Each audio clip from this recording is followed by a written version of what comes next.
Hello everyone, my name is Snigdh, and in the series of lessons we are going to introduce you to programming concepts using C. These lessons are meant for someone with very little or no prior experience in programming. We'll be starting with very basics and taking everyone along with us. So what is programming? Programming is an art that is mastered through immense practice, patience and experience. So let's understand what is the basic computer and what are programs. So if we say a computer is a general purpose machine that can perform complex scientific calculations at a very high speed, but it cannot perform the tasks on its own. A computer needs a set of instructions to do some tasks. These set of instructions are contained in a computer program. A computer uses input devices to take instructions from the user and gives out the results in the output devices. So how does these instructions are understood by the computer? A computer has hundreds and thousands of computer programs that manages all the resources. Some programs handles the hardware resources of the computer. We call them system programs, and there are programs that perform our day-to-day tasks. These programs are known as application programs. For example, a calculator. For a calculator, when we give some inputs like 8 minus 5, it will give us the output as 3. So a set of instructions are going inside the calculator and it's giving us the output. Similarly, there are other application programs like a web browser. We surf the internet and search whatever we need through a web browser. Another example of an application program is a text editor. We open Word and we write some text and save it for further reference. This is also an application program. And any of these programs, if it cannot perform our needs, we can write our own programs. And this is what we are going to learn in this series of lessons: writing and executing our own programs. As we understood now, to make our work done, we need to feed the computer with a set of instructions, and the computer would execute those instructions. But in what language can I give these instructions to the computer? Can we give these instructions in a natural language like English or Hindi? Not exactly. We need to communicate the computer through the language it understands. So the binary number system is the language of the computer. Computer only understands binary. Binary is a base 2 numeral system with a radix of 2. That means there are only 2 digits, 0 and 1. So a binary number is also called a bit. If you have only one bit, you can have two possible values, that is either 0 or 1. If you have 2 bits, we can have 4 possible values, that is, as we can see, 0 0, 0 1, 1 0 and 1 1. So let's suppose if we have n digits, we can have 2 to the power n number of different possible values. So the basic computer systems nowadays have 64 bits. So 64 bits means 2 to the power 64, which is equal to this much number. So this is the different values that we can have in a 64-bit number. So it has a high computational values that we can have in nowadays general purpose computers. So there are other number systems too, like a decimal number system, which contains 0 to 9, and the hexadecimal number system, which contains 0 to 9 and other alphabets from 1A to F. So why computer uses only binary number system? Why not decimal or the hexadecimal number system? The reason is binary is really very easy to simulate in an actual physical design of things. Computer is an electronic device and it is very easy to create the logic of 0 and 1 in an electronic circuit. For example, we can simulate this with off and on, where off means 0 and on means 1.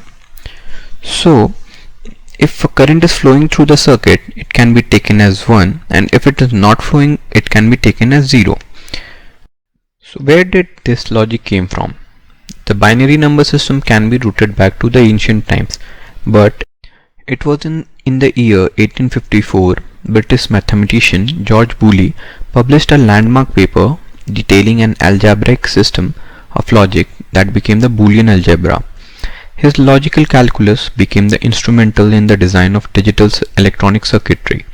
So the logic gates that we see, AND, OR, NAND, everything is based on the Boolean algebra, and according to that the different circuits are designed nowadays. Computer used those digital electronic circuits to understand the instructions that we feed and perform the likewise operations. So the first programming language were written in binary, and which interacted with the machine and gave us the output. Since the starting of the programming language, it is classified into three categories. Sometimes it is also known as levels or generation of programming languages. So if we see, all the computer programming languages are broadly classified into the following: the machine level language or the first generation language, the assembly language or the second generation, and the high level language or the third generation of the language. So what is machine level language? It is the lowest level and consists of binary numbers. It directly interacts with the computer system and does require very less time to execute, as there is no conversion taking place in the system. Let us understand how programming was written in the machine language. For example, let us suppose that we have a 9-bit architecture system. So for the first 3 bits, it represents the opcode of the machine level language. The second 3 bits defines the operand 1, and the last 3 bits defines the operand 2. So since we have a 3 different parts, so 2 to the power 3 gives us 8. So we have 8 different combinations. So if you say 8 different combinations are 000, 001, 010, 011, 100, 101, and likewise. So let us suppose the last 2 digits here represents the operations addition and subtraction. So if you say, we can write it 100 represents addition and 101 represents subtraction, and 000 represents 1, and 1 likewise. This represents 2, 3 and 4. So if we want to write a program, we have to write, if you want to add 1 with 2, we will have to write the opcode first. So we are saying addition, so first 3 digits will be 100, and we will be and second one would be 000, and the second second operand would be 001. So the computer would understand that we are saying to add 1 to 2. Likewise, if you want to subtract 2 from 1, so we have to write what? 101, 001 and 000. This would be understood as from the computer, like 101 is subtraction, and we have to subtract 2 from 1, and it would give us the output. So if you see, these instructions were very hard to understand. It is also consuming a lot of time, and you have to memorize a lot of things. Moreover, this is also machine dependent, and we cannot write the same code for a different architecture system. For example, for a 64-bit architecture system, the same code would not work. So it would understand different thing for the same line of code. If we give 101, 001, 000 for the 64-bit architecture, it would be something else for it. It would do a calculation according to the different opcodes it has been defined for it. So the second generation of languages came into existence. The second generation of languages made the work a bit easier. It it basically contains variables which were called commands instead of the just binary numbers that we feed. Instead of writing binary numbers, we could now write add 2, 3. So this basic command would be understood by the computer as addition of 2 and 3. So there were several different types of code saved for different operations that we do. For example, for subtraction we would use sub, for multiplication we would use multiply, and likewise for different applications. So this were known as the mnemonic codes, and these made our work bit easier. But here is a catch, as we know, computer only understands binary language. So how was it able to understand the assembly language and these instructions? The answer is, for that programmers wrote a general program called assembler, which could translate the assembly language to the equivalent binary representation. So the assembly language would be fed into assembler, and the assembler would translate into equivalent binary numbers, and the computer would be able to understand that language. Assembly language had its own benefits. We can write any of the machine dependent tasks in an easier format and in a better way, and it required less time for execution. But it was also machine dependent. It was not portable to the different architectures also. The third generation of languages were called high level languages, as the languages are closer to the natural languages like Hindi or English. It was easier to understand and remember. It was also taking less time to understand those programs, and most importantly, they were portable, and the same program could be done on different machines. Like assembly language, high level language also required a software or set of programs to translate it into machine understandable format. This software is also called a compiler or an interpreter. So the high level languages were divided into two categories. Some were called compiled languages and the others were called interpreted languages.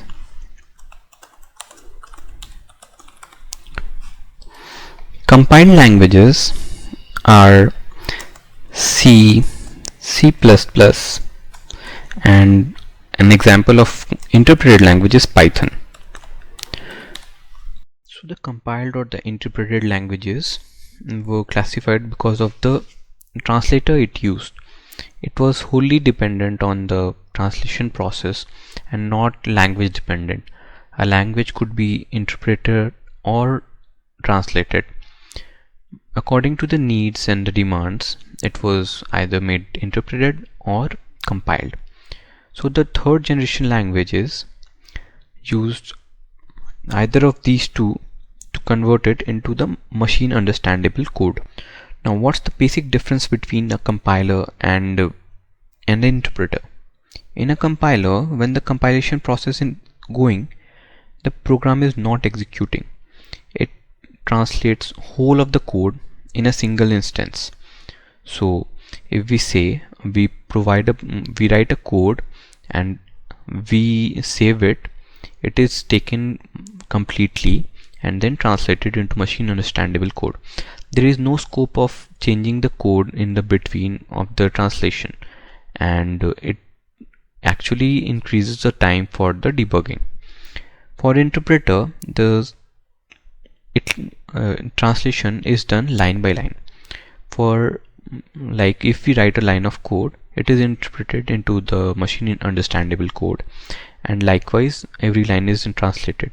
So when the translation is ongoing, it will interpret it and it will generate errors, and it would reduce the time of the debugging, and we could update the code in the middle. So the compiler generates error messages only after the scanning is completed.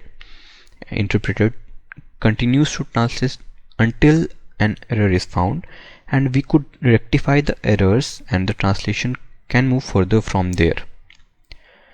The interpreter thus is considered better for debugging process. Also, the scanning time is high and the execution time is less in the compiler. As it saves an executable file, it also needs an extra memory. For the interpreter, scanning is faster for a single line. Overall execution time is very high, but the interpreter does not save any executable file, and it translates the codes every time we just run the code, and thus it doesn't require any extra memory to save any file. As we discussed, the programming language, it was on the need and the demand, was made either interpreted or compiled. So moving further, how the programming languages evolved. What we now see are the high level languages. So what was the timeline and how it was actually evolved? Programming languages, believe it or not, had existed for more than 200 years. Ada Lovelace is referred to as the first computer programmer. She closely worked with Charles Babbage, and in her notes she not only explained the analytical engine more clearly but also described an algorithm it could carry out. That is often considered to be the world's first computer program. It was a whole 100 years before the first electrical programmable computers would burst into existence. However, machine-specific assembly language in the 1940s was probably the first human-readable language. But the 1950s, computer engineers realized that assembly language was far too laborious and error-prone to build. Thus, in the 1950s, the first modern programming language was born. In the year 1957, Fortran was coined. So, formula translator is the oldest language which is still in use.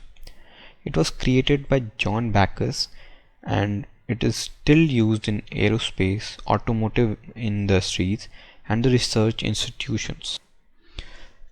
It was developed to perform high-level scientific, mathematical, and statistical computations. The year 1959, Common Business-Oriented Language was developed.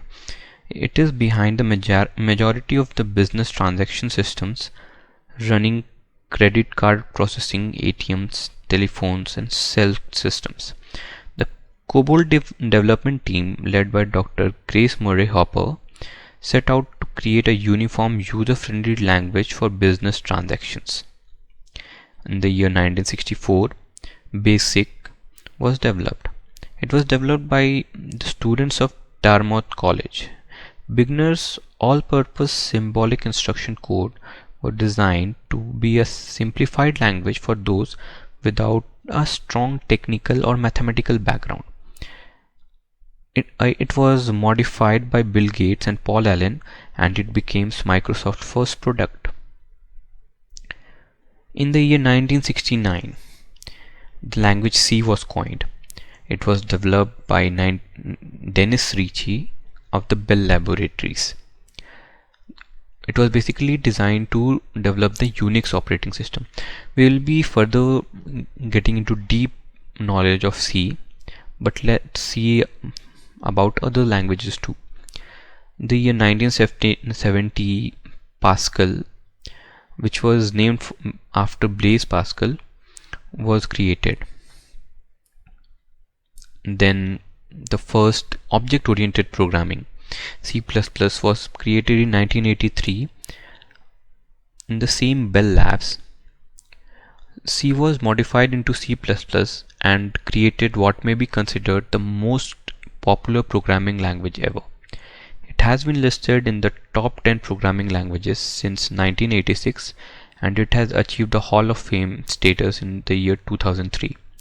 It is being used by MS Office, Adobe, Firefox. Most of the common applications uses C++. In 1987, Perl was made. Larry Wall, a Unix programmer, created Perl after attempting to extract data for a report and finding Unix couldn't perform the operations he needed. Practical Extraction Report Language, or Perl, was described by its inventor as a language for getting your job done. 1991 was the year when Python was made. Python is the most famous language nowadays, and it's been used by Google search engine, YouTube, and even NASA. Mostly it is used in AI and machine learning too, as it's easy to implement code using Python. In the year 1995, different programming languages were developed. One of them was PHP, Java, and even JavaScript was developed in the year 1995. Java was developed by Rasmus Ludford to replace a set of Perl scripts used to maintain his personal homepage. Today, PHP has grown into an integral part of web architecture, running on over 20 million websites. PHP is being used by Facebook. Now, the Java, a team of Sun Microsystems developers led by James Gosling, created Java to run set-top boxes for interactive television. Java now runs on over 1.1 billion PCs worldwide, and many of the websites cannot function without it. It was even used by the 2004 Mars rover. So we discussed about different programming languages. Now let's focus on C. So C is a general purpose high level language that was originally developed by Dennis Ritchie for the Unix operating system. It was first implemented on the Digital Equipment Corporation PDP-11 computer in the year 1972. The Unix operating system and virtually all Unix applications are written in the C language. C has now become a widely used professional language for various reasons. As it is easy to learn, it is a structured language, it produces efficient programs, and it can also handle low-level activities. By 1973, Unix OS almost was totally written in C. Most of the state-of-the-art software have been implemented using C. C was initially used for system development work, in particular the programs that make up the operating system.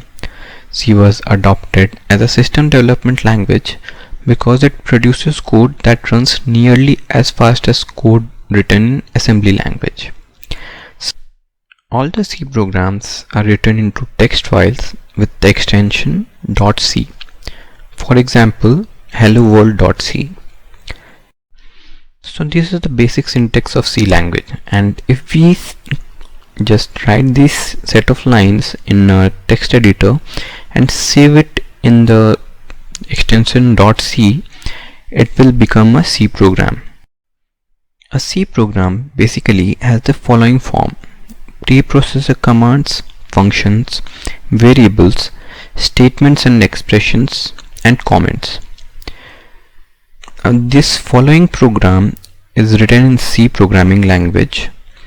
So the preprocessor commands, these commands tells the compiler to do preprocessing before doing the actual compilation. Like #include stdio.h is a preprocessor command which tells the C compiler to include stdio.h file before going into the actual compilation. Functions are the main building block of any C program. Every C program will have one or more functions, and there is one mandatory function which is called the main function. This function is prefixed with keyword int, which means this function returns an integer value when it exits. This integer value is returned using return statement. The C programming language provides a set of built-in functions. In the above example, printf is a C built-in function which is used to print anything on the screen. C is a case-sensitive programming language. It means in C, if you write printf, and if you write capital P in printf, it will have different meanings. Likewise, it is a free form line structure. End of each statement in C must be marked with a semicolon. If you can see, every line that I have written has a semicolon in the end. Multiple statements can be on the same line. If you write printf hello world semicolon, and in the same line if you write return 0 semicolon, it will give you the same output as it does now, because semicolon marks the end of the line. White spaces are ignored in C. If you give any space or tab, the C compiler ignores them. So let's just try to write a simple C program. Before writing a C program, we need to have some dependencies installed on our system. As we had discussed before, C directly cannot be understood by the machine. It only understands binary, so we would need a C compiler installed on our system to compile that into machine understandable code. For that, how to install a C compiler? You can just Google download C dev C++ IDE in Google tab, and you will find various links to download C compiler. So I am using this URL to download the link C compiler. So now what you have to do, just download the executable and run it on your machine. So if you can see, I have downloaded the exe for dev C++. You can just right click on it and run as administrator. It will run the executable file. So select English and then click on I agree, next, and install on the destination folder. So it will be extracting different files and will be installing that.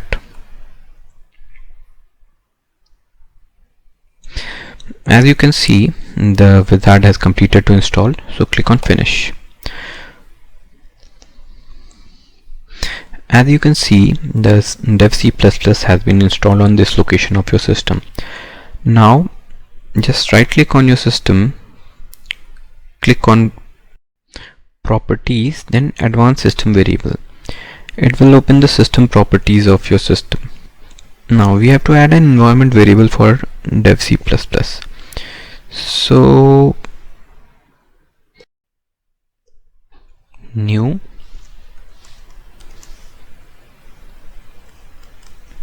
/bin,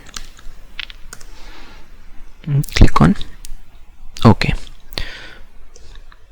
So now you are done with the prerequisites. You can now run the dev C++ on your system. Now open dev C++.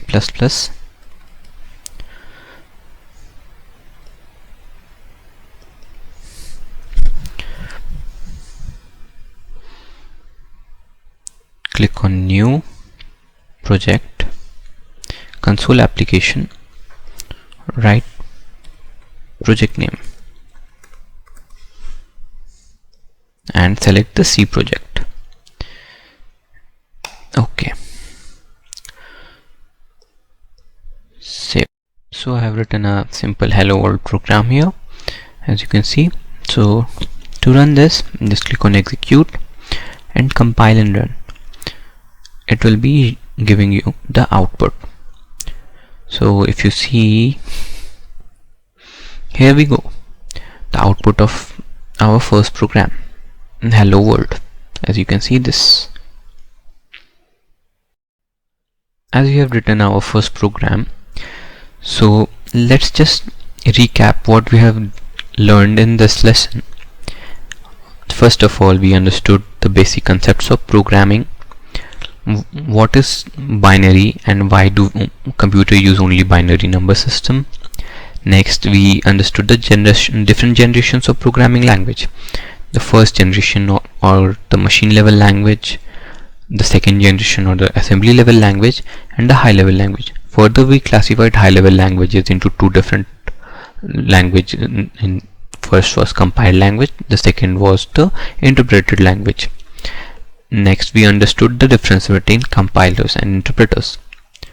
And further going, we saw the evolution of the different programming languages. We discussed about Fortran and Java until Java, what are the different languages that had evolved. Then we understood the basics of C programming language. What are the different preprocessors, what is printf, everything we discussed. And then we wrote our first program in C. So further in these lessons we'll be covering C in depth and understand what are the different data types, functions and everything whatever there are in C. Thank you guys.